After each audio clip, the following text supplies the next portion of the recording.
or save in the fourth quarter is one more customer that we have to begin the new year with. I've also had some of you ask me about the ServiceMaster culture and how a change in CEOs might affect the ServiceMaster commitment.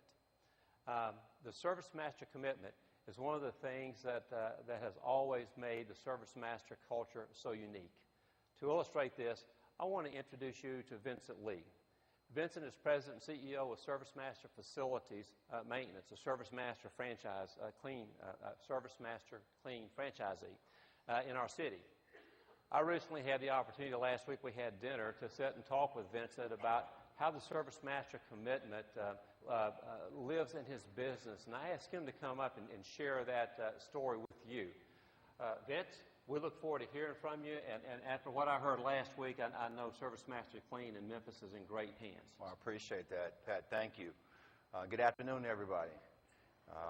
This is awesome to be a part of the ServiceMaster company here in Memphis. You know, I always talk about in my presentations that we have 2,000 or 3,000 people in Memphis, and how well our corporate office is available to us. But, you know, Mike Eikemson, Gary Bauer, Ron Atkinson, those guys from the ServiceMaster Clean side has been just awesome in our organization with helping us. Right now, we're the 14th largest janitorial business in ServiceMaster, and we're getting ready to sign our 5-year renewal contract in December.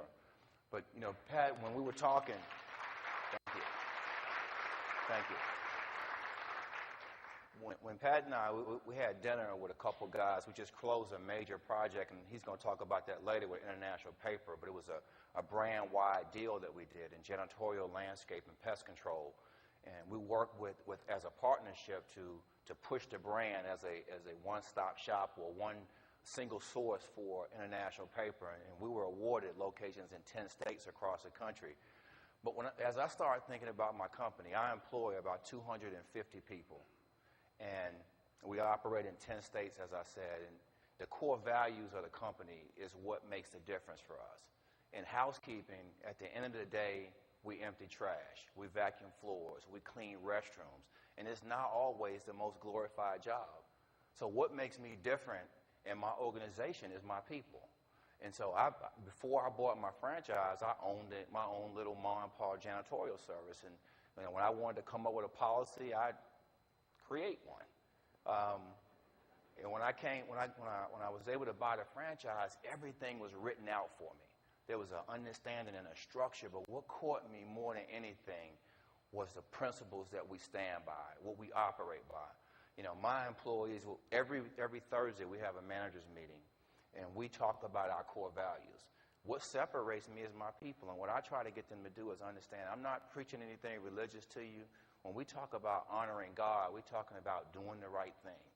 Make sure you return something if you find it. If someone leaves something, we try to build that up and then helping people develop.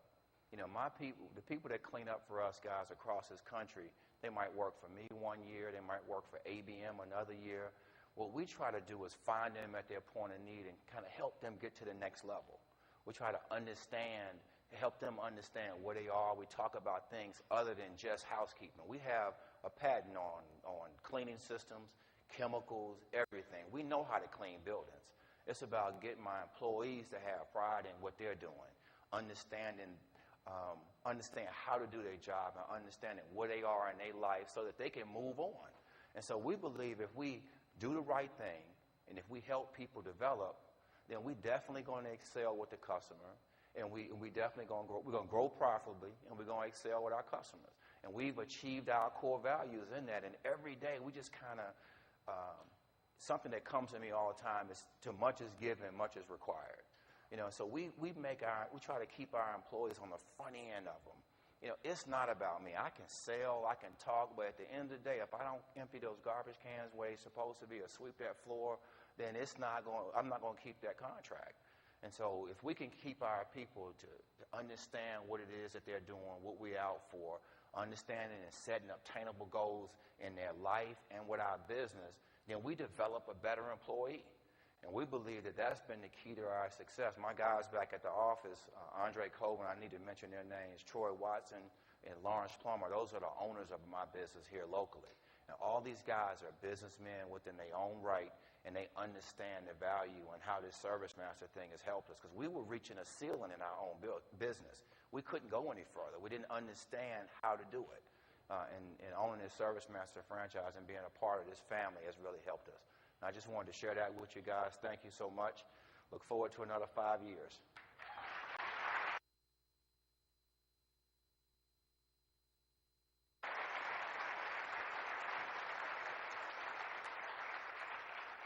You know, Vincent's remark are typical that our commitment is our culture, and regardless of who the leader is, it lives across our company. You know, one of the other things that what he's just demonstrated here to you is what we're doing and what we started doing in the first quarter of this year, and that's beginning to make sure that we educate and communicate all throughout the organization what our core values are, what our commitment truly is, and Laura Freeman and her team have done an excellent job getting that out there.